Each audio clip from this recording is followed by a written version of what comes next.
Update.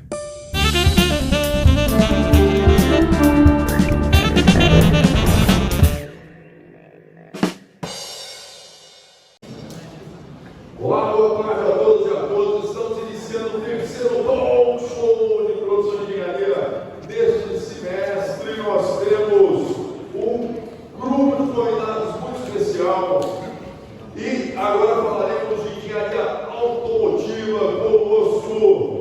Ele que está no terceiro semestre em engenharia automotiva, participa da equipe de competição FGR, já é membro dessa equipe há bastante tempo, já um ano na parte de telemetria, vai dizer para nós o que é isso. Faz PIC há 3 meses, bolsa ainda, é monitor de terceiro ano, faz muitas atividades dentro da automotiva. Conosco ele, Gabriel Bertolazzi, São de bola!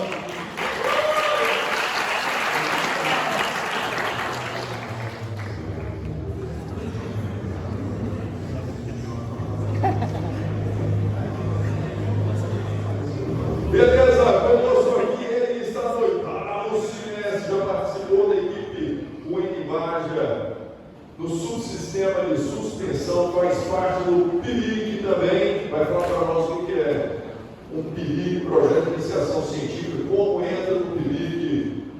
Já quer falar como entra no PILIC? Espera aí, você também está no PILIC? Está gostando? Que bom, espera aí. É monitor de ARC há 2 anos, está cursando automotiva, e aí vai falar para nós o que espera do futuro. Conosco, Enzo Coazzi.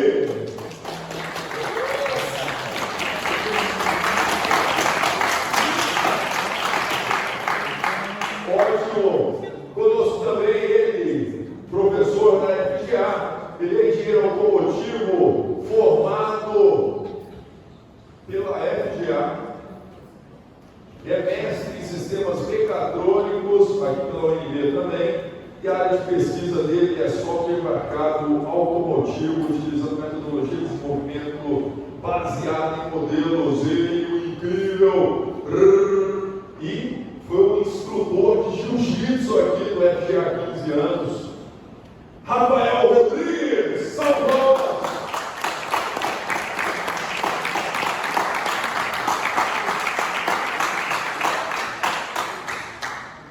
Obrigado. Prazer tê-los aqui conosco. Gostaria de começar com um vídeo que o pessoal produziu. Um vídeo na tela, por favor.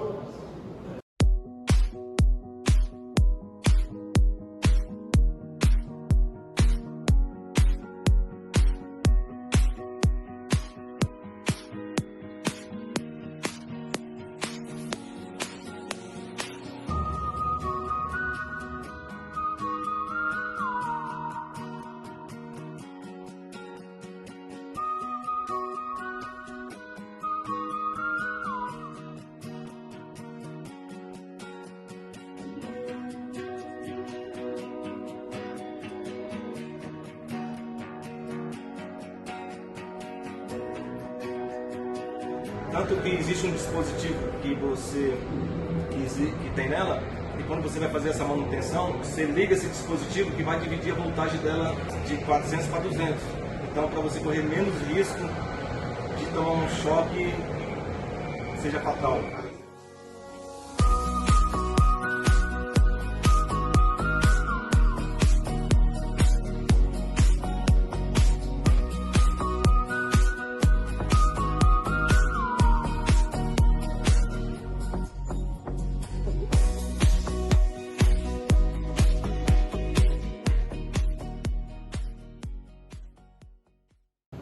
Obrigado, só de voz do vídeo, valeu!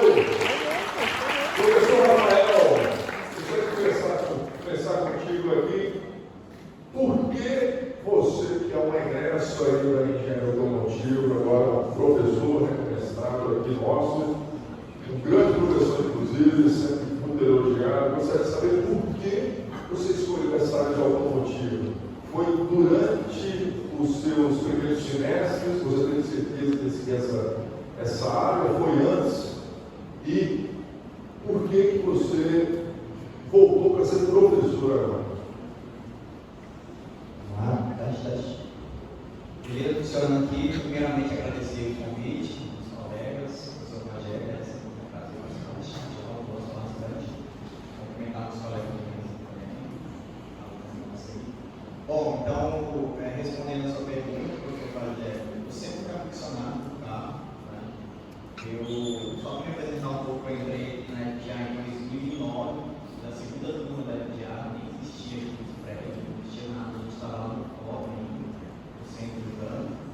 E, bom, o plano sempre foi fazer mecânica, né, desde moleque, ele tem um IES aí, meu irmão foi engenheiro da Estocada por 15 anos antes de eu entrar na faculdade, eu era aficionado com isso.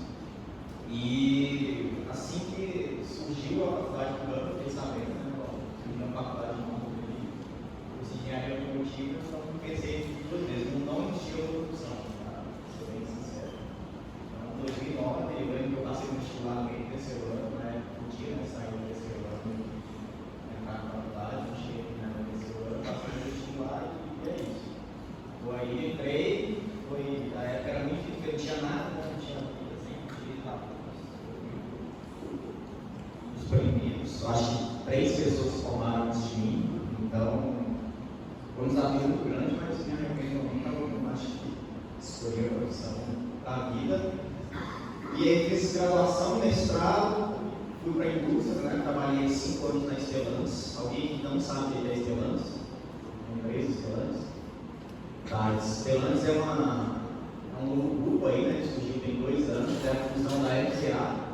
A FCA, por sua vez, é a Fiat Chrysler Automóveis, então era Fiat Chrysler, Maserati, Alfa Romeo, e depois se juntou com a PSA, que é Peugeot Citroën. Então hoje é um grupo chamado Stellantis, que é dono das marcas Fiat, Chrysler, Jeep, Dodge, Maserati, Peugeot, Citroën e algumas outras.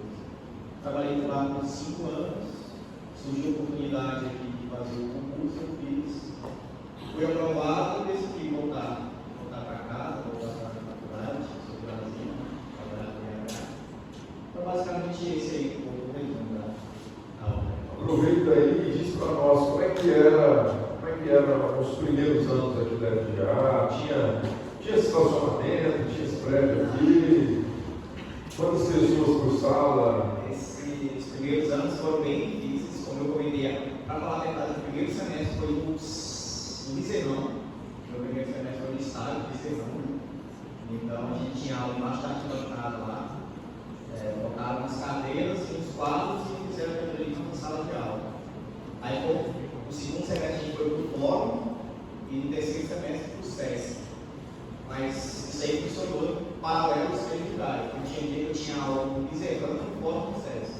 Então tinha que ficar se locomovendo. Eu fui para esse prédio aqui e já estava no oitavo semestre. Então foi, bom, no início era precário, a gente chegou aqui esse prédio, só tinha esse aqui, o ED e esse do AC, estacionamento zero, esse aqui era do barro, carro que era assaltado, era roubado, tudo de step. Eu mesmo tinha perdido step aqui, era uma loucura. Quando chovia era barro, atirando carros lá do Rio, e quando não chovia era poeira, tinha sempre um paninho na mochila e passa a cabeça. Então no início da FGA aqui foi bem legal, e depois que eu voltei, essa estrutura que está aqui hoje foi fenomenal. Era loucura. Então a gente foi dos primeiros a desbravar. Eu brinco que nós alunos temos uma grande contribuição, que eu lembro que quando foi para sair esse prédio aqui, estava em enrolação da reitoria e questão política, aí a gente veio e fechou essa BR aqui, nós alunos, tem um filho aí na frente, sobrando o trânsito, o Gama teve um dia que foi o caos. E a polícia chegar porrada todo mundo, e aí a gente invadiu a reitoria, mas nem conseguimos consumir prédio, bastante socorro.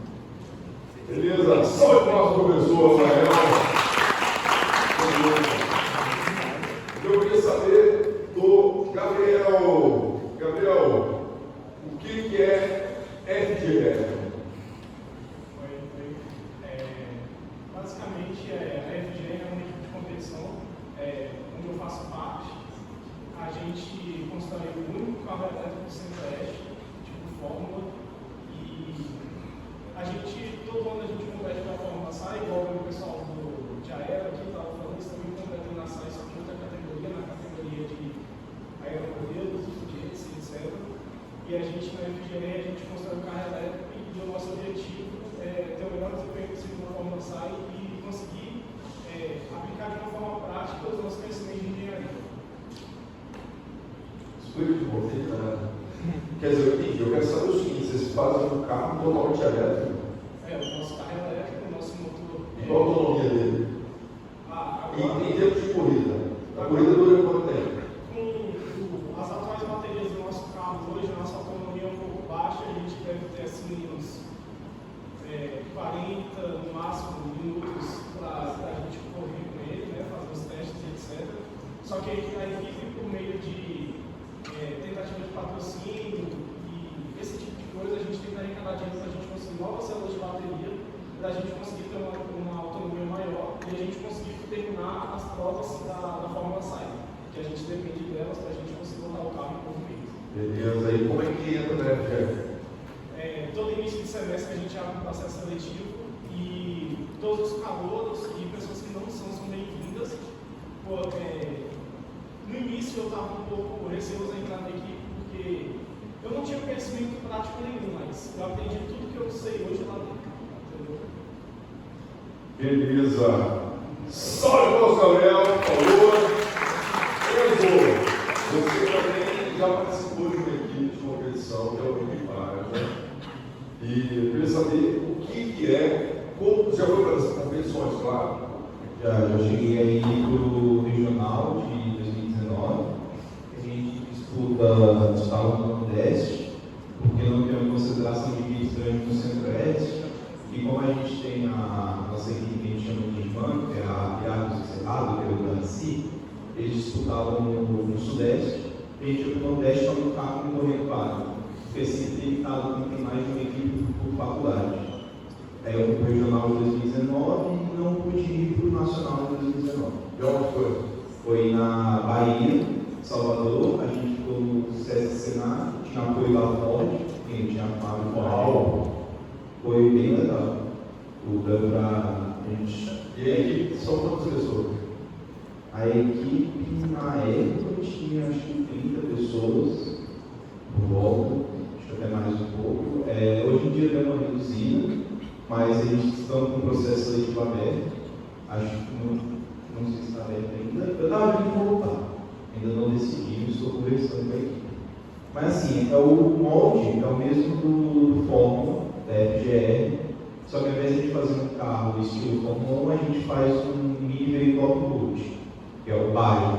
A gente usa motor a combustão e a gente tem todo um sistema de regras definido pela SAI, que a gente tem que projetar todo o carro dentro desses parâmetros.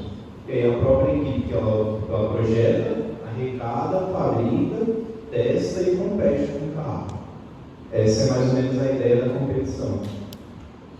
Beleza, e você está fazendo PIBIC. Primeiro, quais são os professores que orientam o Equipar? Outras pessoas, o orientador, oficialmente é o Salé, mas hoje a gente também tem muita colaboração com o Fábio Lisboa. Ok. E quem é seu orientador de PIBIC? Meu orientador de PIBIC é o Bruno Oliveira, que é o mesmo do Gabriel. A gente, na verdade, entrou junto no projeto, só que a gente trabalha em áreas diferentes. É um PIBIC do Programa de Governo, do Rota 2030, o veículo híbrido urbano, do VHF urbano. É um mini veículo que a gente quer combinar um motor a combustão, a álcool, com um gerador elétrico para gerar a potência do veículo. É um projeto de várias universidades e a UNB está cuidando da parte de powertrain, que é o que a gente chama que é a parte de gerador de energia do carro andar. Então a minha parte é justamente o desenvolvimento dessa bancada que vai conectar o motor elétrico, o gerador, um sistema para simular a carga, que seria o veículo andando. E aí o Gabriel fala a parte dele no projeto.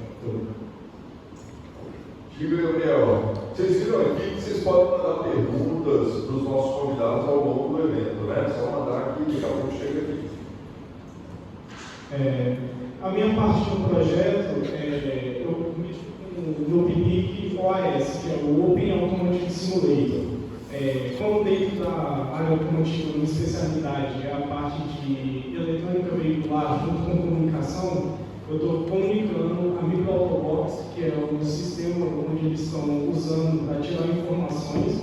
Eu estou conectando no Rio, que a gente consegue fazer um simulador muito eficiente para engenheiros, entendeu? A gente consegue buscar o máximo de informações pelo MATLAB da Microautobox e a gente consegue jogar no simulador e jogar como se fosse gerar o carro, como se fosse ele de verdade na vida real, somente pela conexão via internet. Uau! Então eu quero saber o seguinte, tem uma pergunta vinda da comunidade para vocês. Está na tela. Segunda pergunta. Quais são os principais desafios que os engenheiros automotivos enfrentam ao projetar veículos mais eficientes em termos de consumo de combustível e emissão para atender às regulamentações ambientais cada vez mais rigorosas? Professor Rafael.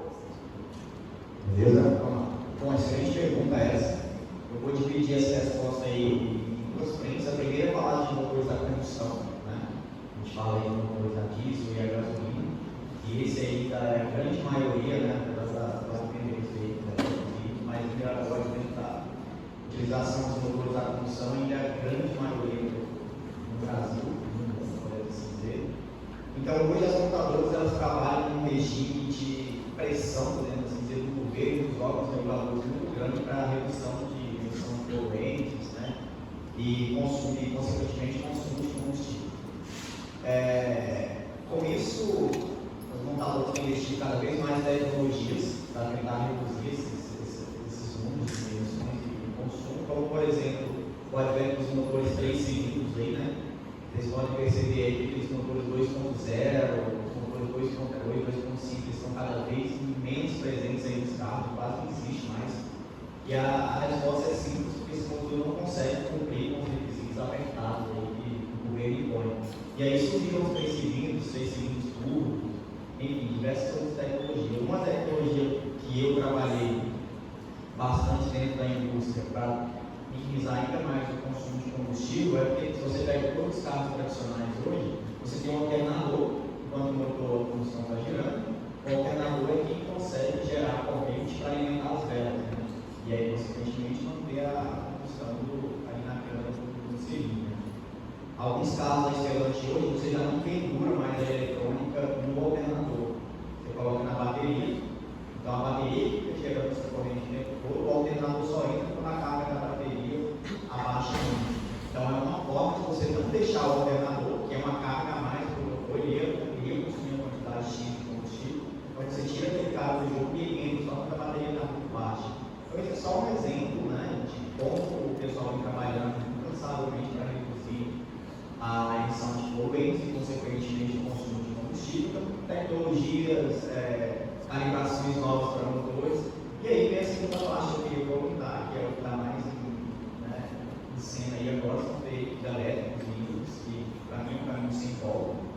Praticamente todas as montadoras já têm targets definidos, editados para entrar com veículos 100% elétricos em suas frotas, e os híbridos, cada vez mais.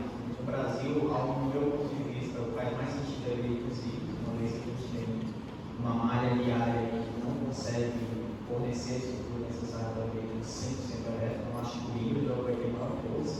E aí entra outro sistema de combustível, enfim, esses veículos aí, tecnologias alternativas. E aí tem que atender cada vez mais esse mercado aí. Tá? Crescendo. E eu acho que é esse aí o nosso futuro. Então, basicamente é isso. Todo mundo está focado em redução de poluentes e consumo ainda dos motores de combustão e, obviamente, os elétricos e híbridos entrando cada vez mais aí no mercado.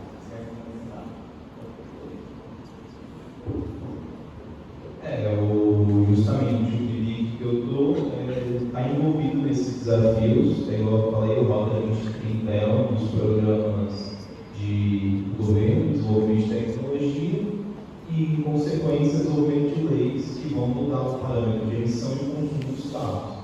E a nossa ideia é justamente criar um veículo híbrido, tentando otimizar a eficiência do motor, a combustão, para gerar o máximo de energia possível no menor gasto de combustível.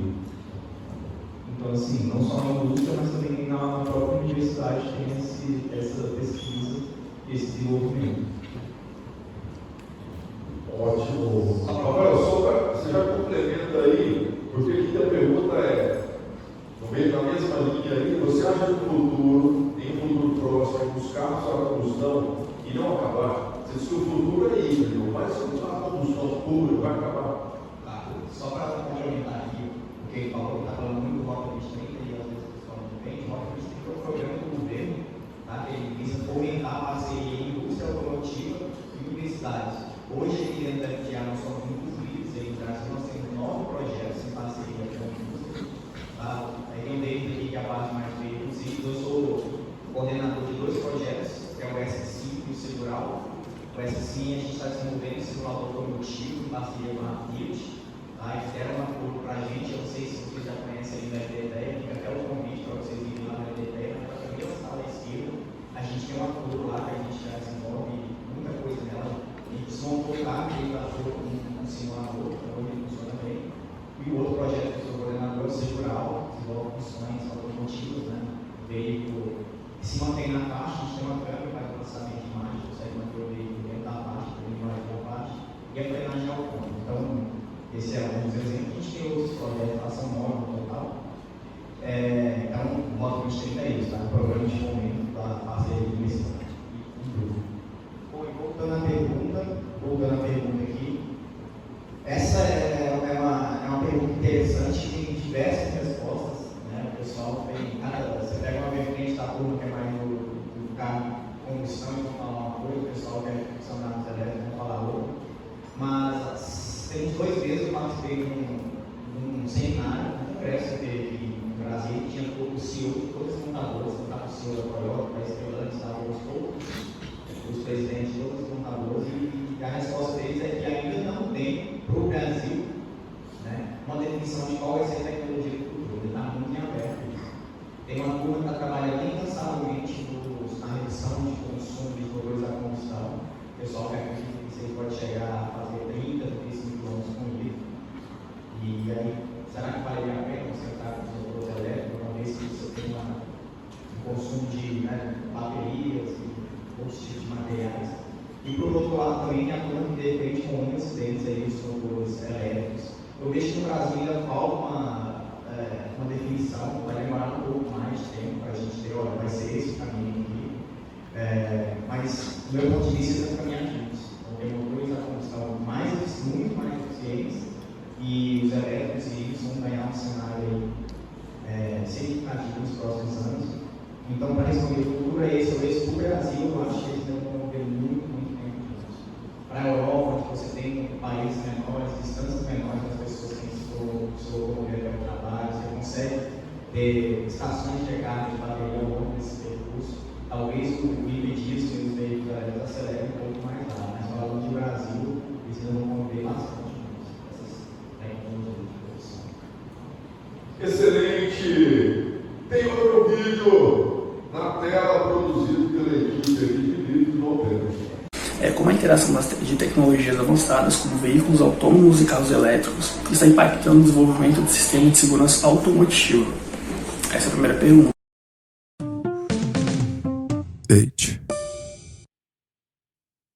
Uma pergunta que é como a interação de tecnologias avançadas com veículos autônomos e carros elétricos estão impactando o desenvolvimento de sistemas de segurança automotiva. Quem gostaria de comentar aí? Esse semestre eu peguei uma matéria chamada de Engenharia de Software Automotivo e a gente está vendo exatamente isso. Querendo ou não, a parte eletrônica dos carros tem evoluído bastante por conta da questão deles estarem cada vez mais autônomos. Aqui no Brasil a gente ainda está bem atrás disso. Na matéria a gente vê que são 5 fases da autonomia, entendeu? Para a gente chegar no final, na fase 5, o carro ele anda sozinho, ele faz curva sozinho, com sensor para ver se tem algum carro na frente, alguém na frente já consegue ver. E aqui no Brasil, atualmente, a gente não está fazendo isso. E isso se dá exatamente por conta da falta de sensores que a gente tem acesso hoje e a gente não consegue ter uma segurança total para isso. E a gente não pode deixar na indústria um carro onde a gente não tem todos os requisitos de segurança cumpridos até o momento. Então, eu acho que a pesquisa em relação à segurança automotiva é totalmente influenciada pela parte autônoma, exatamente porque sem a segurança essa parte não pode entrar na indústria. E vocês, qual é a opinião de vocês sobre essa relação de segurança veicular quando se trata de tecnologias mais avançadas? Bom, beleza.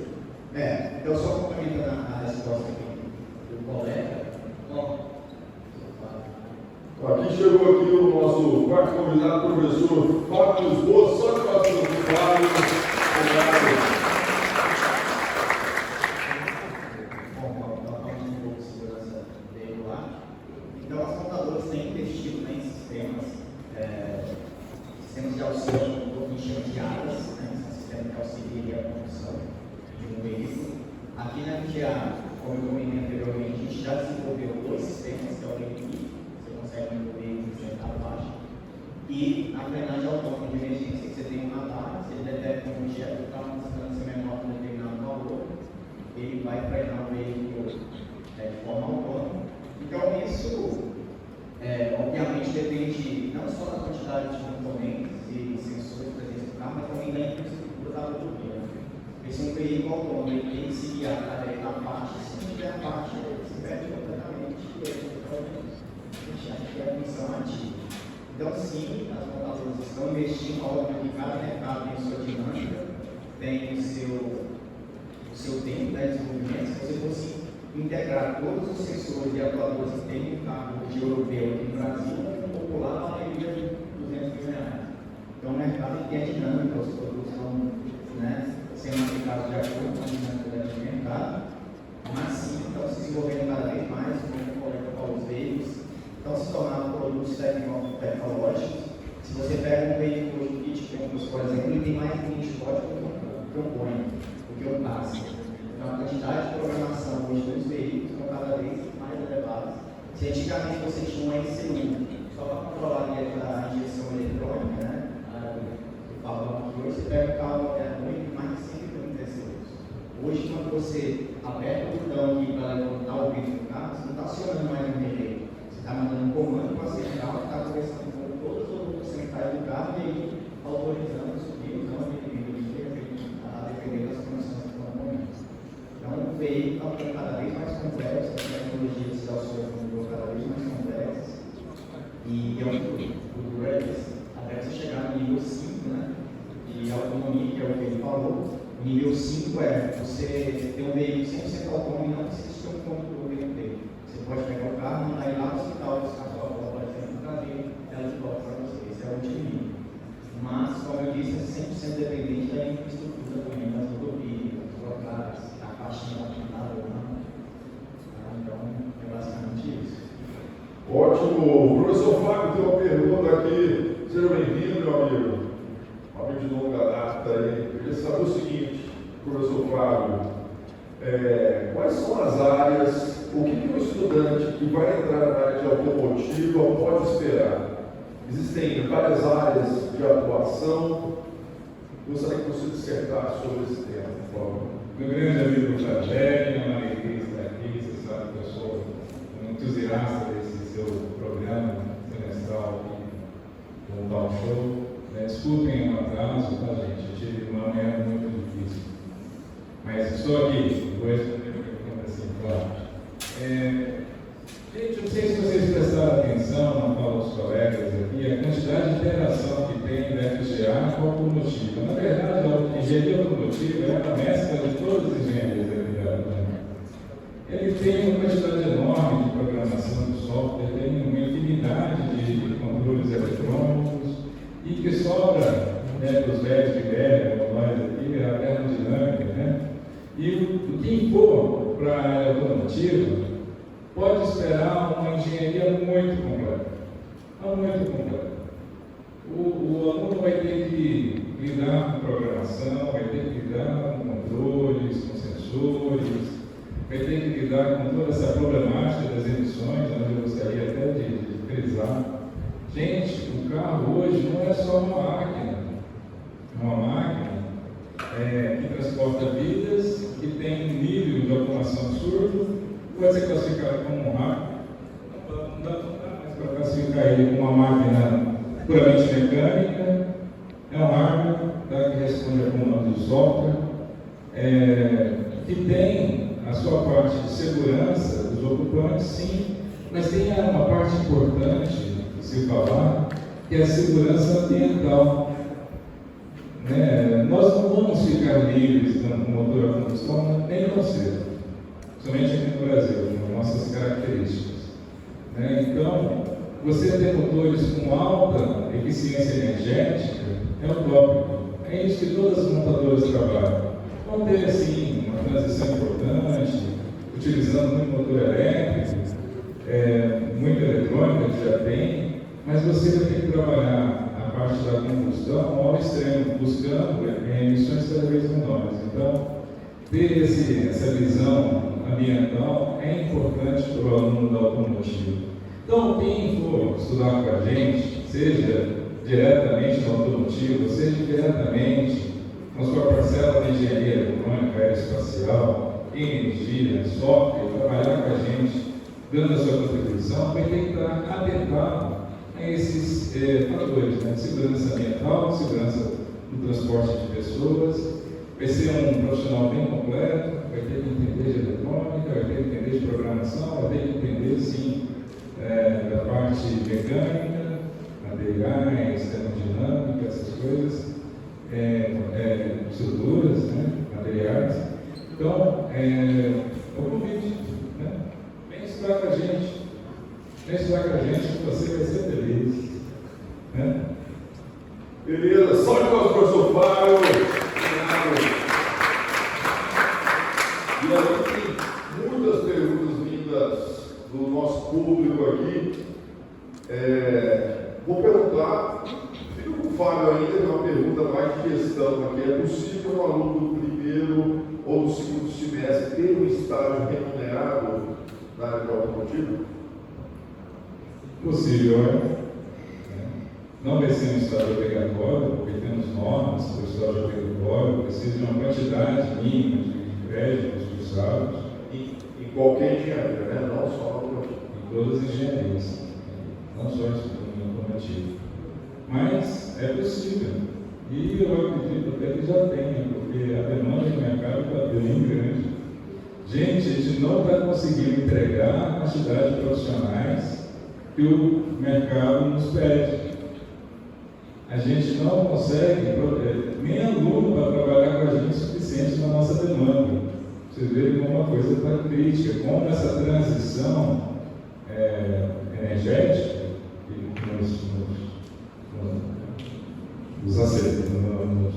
que é o que nós vivemos hoje, ela é séria. Então, é possível sim um aluno no primeiro semestre conseguir um estágio remunerado na engenharia automotiva. Eu acredito que já existe algum. Tá? Obviamente não vai ser computado como um estágio obrigatório, mas é remunerado. Beleza. E aí, continuando aqui com os meus amigos, o Gabriel, por favor, tem uma pergunta do público aqui, o que precisa ter, uma pergunta bem particular, o que precisa ter no seu carro dos sonhos? O que precisa ter no meu carro dos sonhos? Eu acho que um modelo de motor V8, Trabalho com carro elétrico na FGR, mas o sonho de ter um carro com motor V8 para sair fazendo barulho é muito grande. O seu carro é de hoje? Não, mas é combustão. Só é combustão. Beleza. Como você conseguiu o PIBIC? Você foi atrás, não, fala toda a sua história aí, o pessoal vai saber como que você,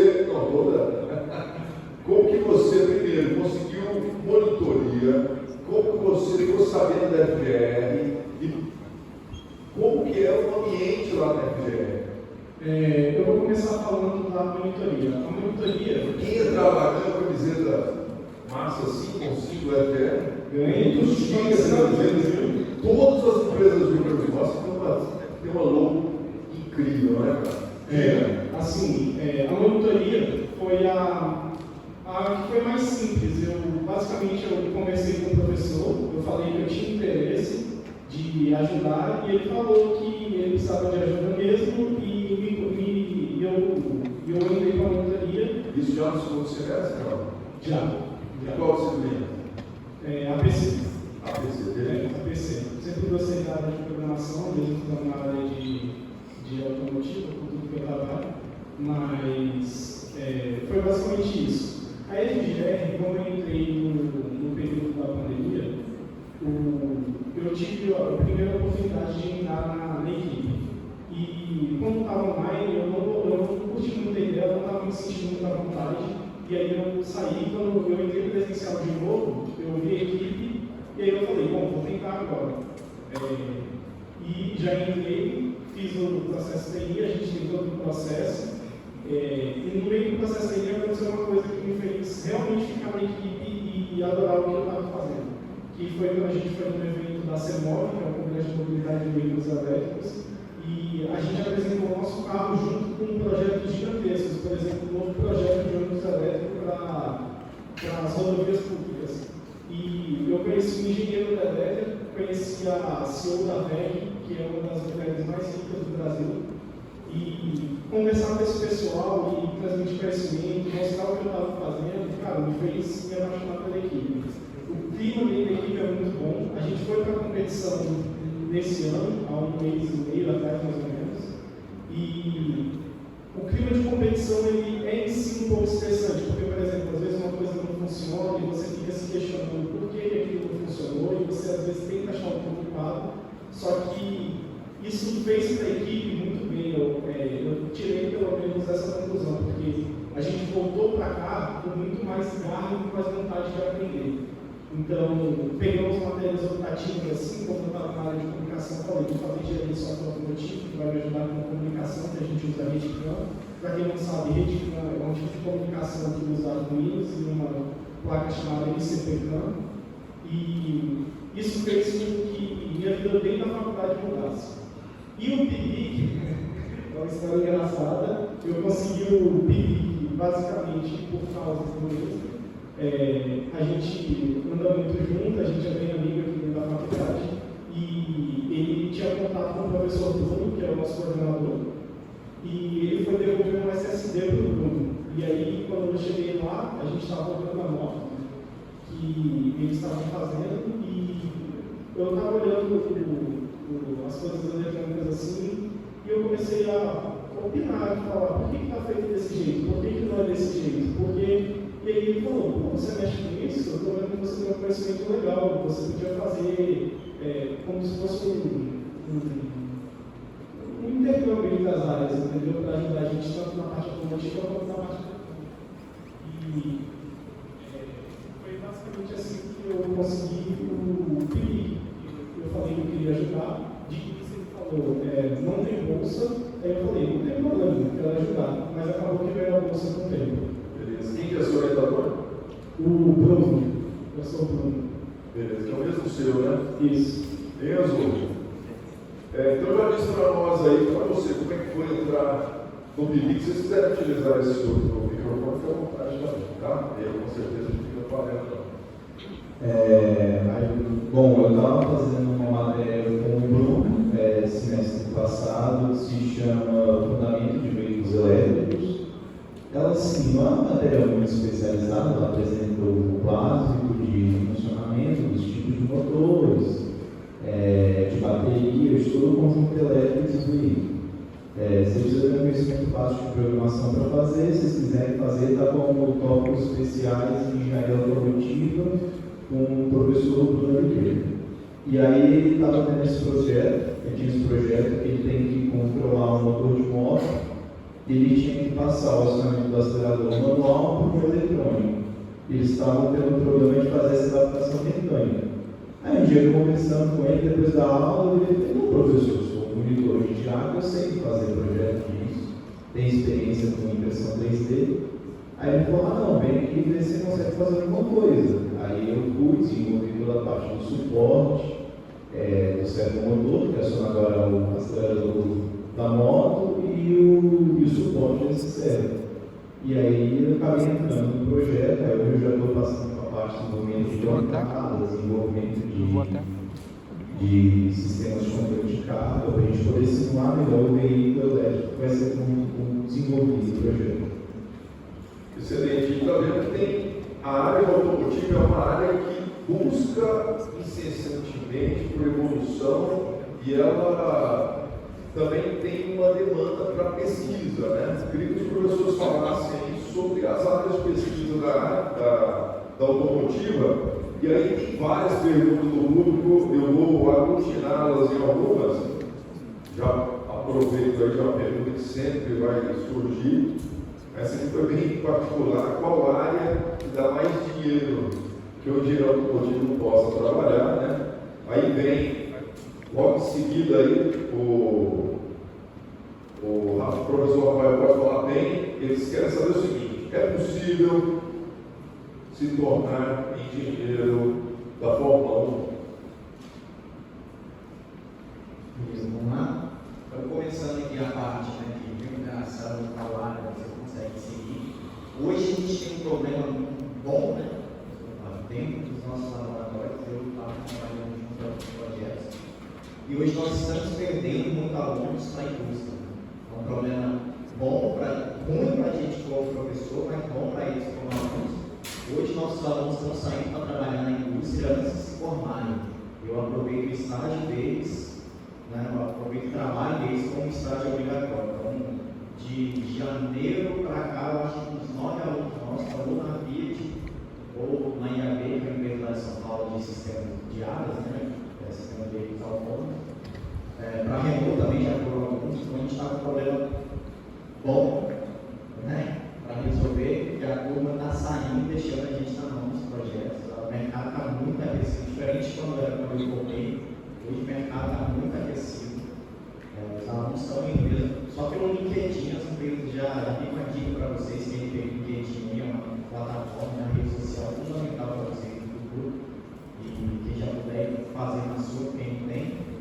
Mas as empresas estão indo descobrindo e falou que era eles estão contratando mesmo com salário até bom demais para um recém-formado, às vezes até para quem não formou.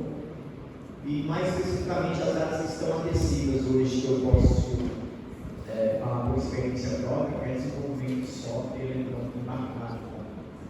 Então, as empresas, pode ser 80% dos alunos nossos que saíram para trabalhar com áreas eletrônicas, desenvolvimento de software. A gente tem uma área que está numa extensão muito forte, agora o professor Paulo pode complementar, que é a parte de combustão, o time de powertrain dessas empresas também estão contratando bastante. E aí, de novo, recai em controle, matinal link, né? Aprender essa plataforma aí está sendo muito importante para basicamente todas as áreas. Em termos de remuneração, não tem uma área dentro da automotiva que se destaque em relação a outros, em termos de remuneração. Tá?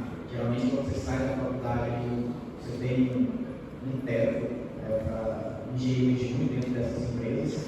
Porém, em termos de vaga, eu digo com certeza que essa parte tem software, eletrônica, controle tanto de motores quanto de sistemas de segurança. Tá? Então, em termos de vagas, essas áreas estão na frente com certeza. Rafael, quando você fala de piso salarial, o pessoal ganha pelo menos um valor tal. Esse valor é quanto? Olha, chuta aí. de números. Sem pensar muito. Não vou nem chutar, porque todos os alunos que indicam que começaram comigo de salário, Então ganha mais cedo. então ganha mais cedo. É difícil. Mas o pessoal está ganhando ali, sai da faculdade, ganhando 6 mil, entre 6 e 7 mil. Basicamente esse o salário. Então acabou o talk show. O pessoal está ganhando. Aí vai muito da experiência, que tem alunos que trabalham com a gente, eles já saem prontos, né? E aqui dentro do nosso laboratório, por exemplo, a gente usa muitas ferramentas que a indústria usa. Então, os meninos já saem de treinamento. Então, essa faixa de 5 para 7 mil, a depender da experiência e da negociação também, a gente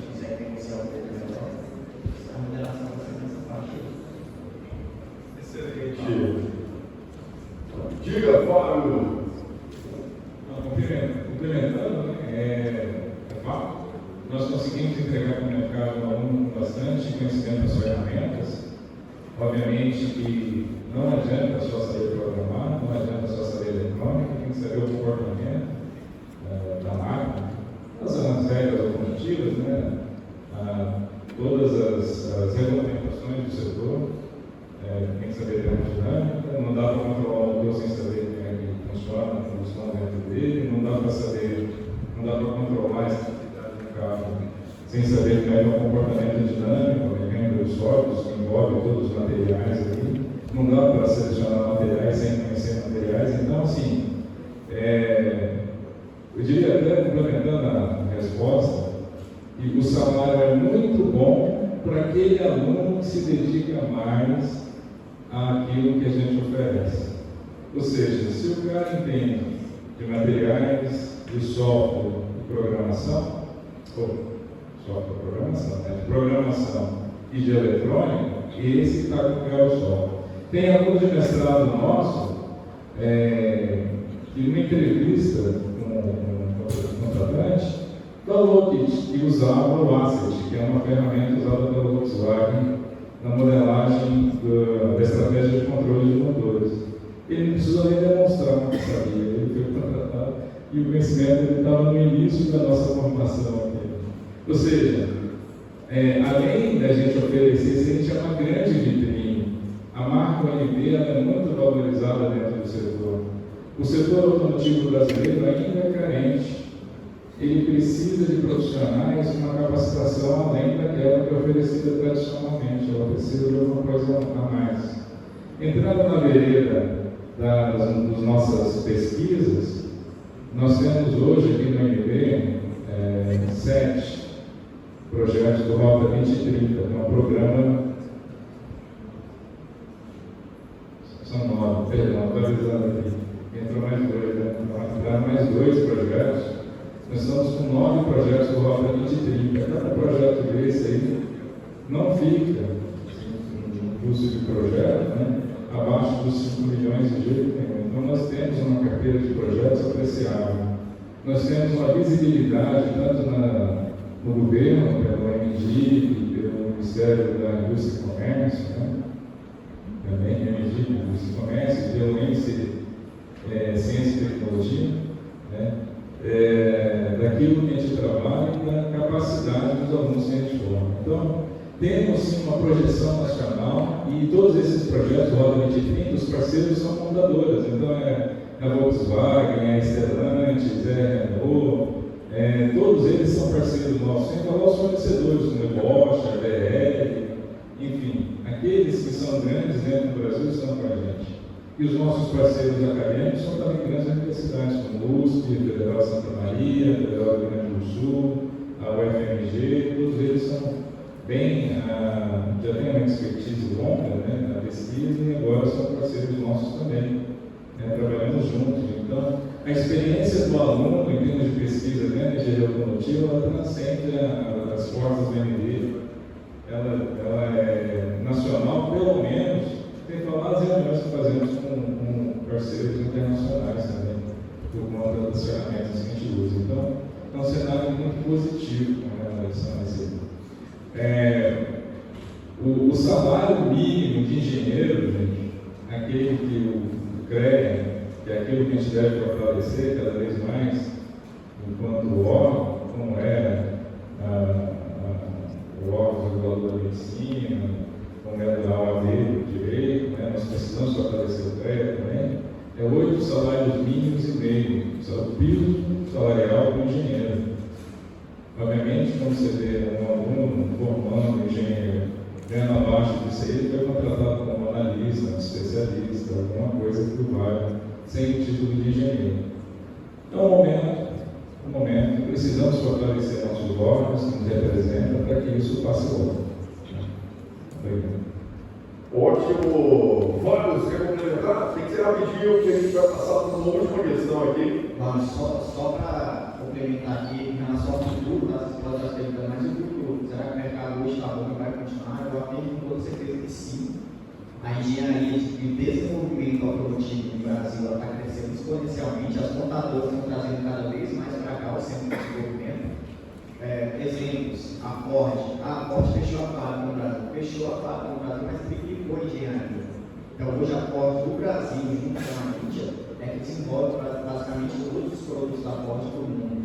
Stellantis, onde eu trabalhei, por exemplo, o Jeep Commander, um dos carros que eu desenvolvi a versão elétrica dele.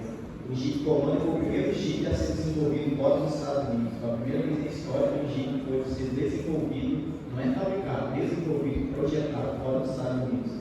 A RAM Rampage, que é essa que saiu aqui agora, a primeira vez também na história, uma RAM é desenvolvida e projetada fora dos Estados Unidos. Então, as montadoras estão cada vez mais trazendo para o Brasil, que é um país que eles chamam de LCC, Low Cost Country, que o salário de engenheiro é muito coisa do estagiário, na Europa, por exemplo, que tem esse tipo de conversão completa. E a gente é bom, a gente é muito bom. Então, eles trazem um país que é barato e consegue corresponder tecnicamente de forma excelente. Então, o futuro do desenvolvimento da engenharia no Brasil é muito promissor. Então, se eu fosse escolher hoje, uma outra graduação, faria automotiva novamente. Obrigado, Rafael. Nós temos um último vídeo aqui para finalizar a sequência de vídeos produzidos pelos alunos. Manda aí, por favor. Oi, meu nome é Vitória e eu queria saber qual carro você escolheria para fazer uma perseguição policial.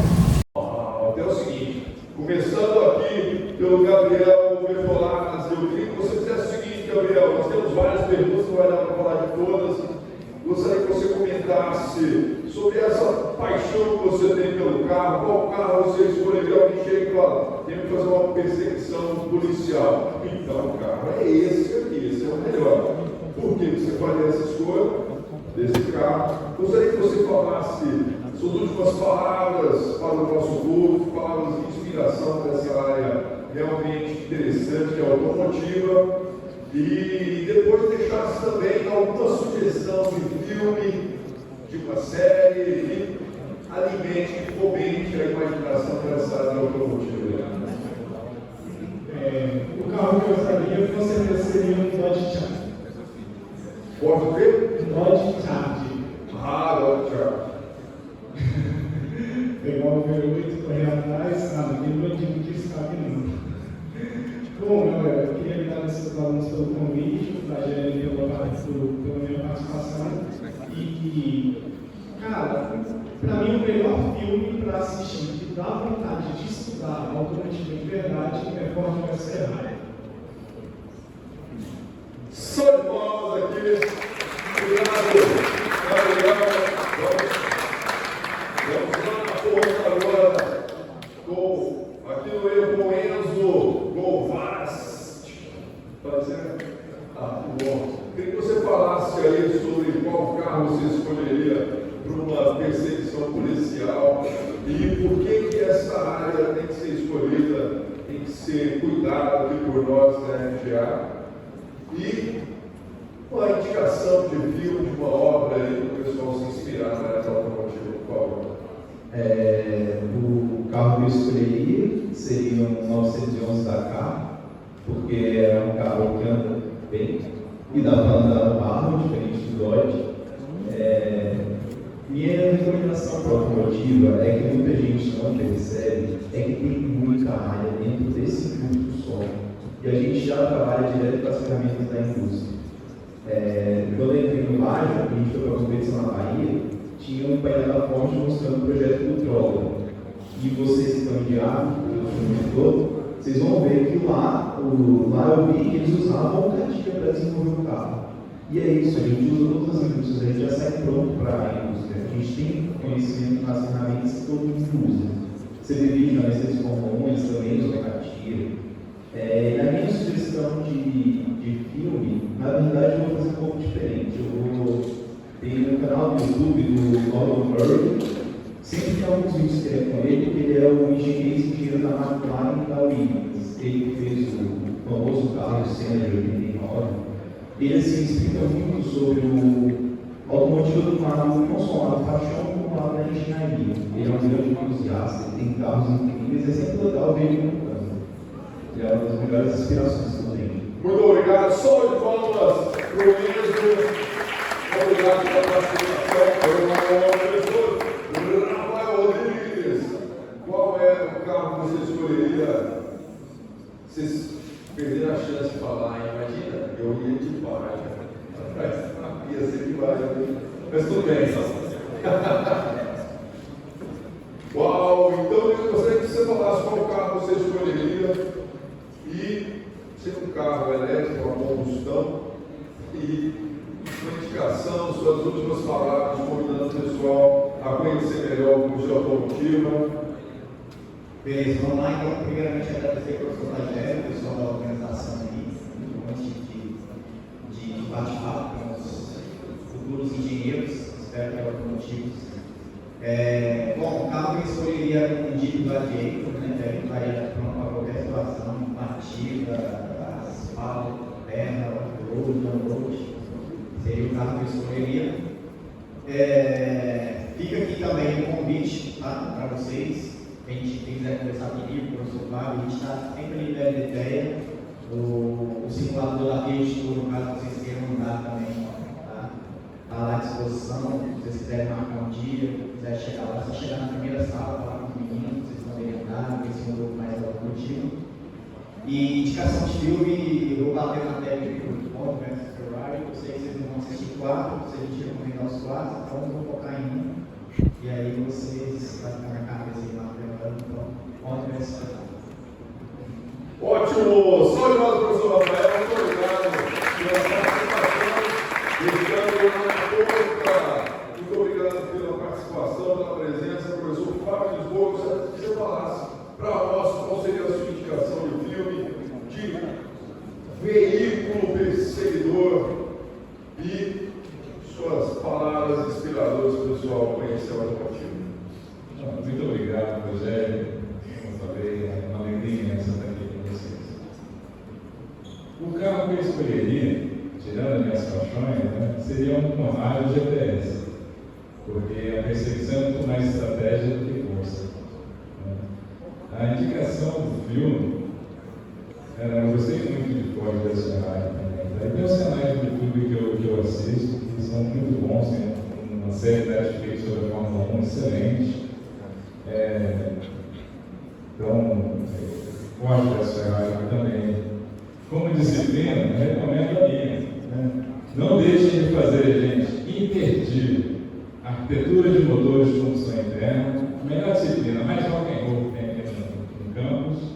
E a seguida é engenharia de manutenção, que é para todas as engenharias. Todos os engenheiros podem fazer, deveriam fazer engenharia de manutenção, que é uma disciplina que trata, né, da manutenção centrada na confiabilidade. Então é abrangente para todas as áreas da engenharia e até do comércio, de todas as áreas da nossa sociedade. Obrigado. Obrigado, só de nós, professor Fábio. Eu gostaria de, ao final desse talk show, conversar com os grupos dos talk shows anteriores. Hoje eu agradeço ao Lucas Gabriel, João Pedro Araújo, Rivaldávio, Joaquim, João Gabriel, Ian, Olivier, Mariana Pereira, Cavan José, Arthur da Silva, Pedro Barreto e Caio Nápoles por terem organizado esse talk show. Vocês viram a ambientação magnífica que o pessoal aqui fez? A minha indicação, é claro que não poderia ser diferente. Carros 3. Eu acho que é o único que vai tão bom quanto o primeiro. Quem assistiu Carros 3 aí? Nossa, e depois a ideia é essa mesmo, né? Um dia nós não estaremos aqui, vocês serão, alguns de vocês serão os novos engenheiros do futuro, serão os novos professores, e esse Carros 3, além de falar da máquina, fala de continuidade, né? Então eu agradeço aos nossos convidados. Cadê a vinheta? Só de palmas, estamos finalizando o nosso terceiro talk show.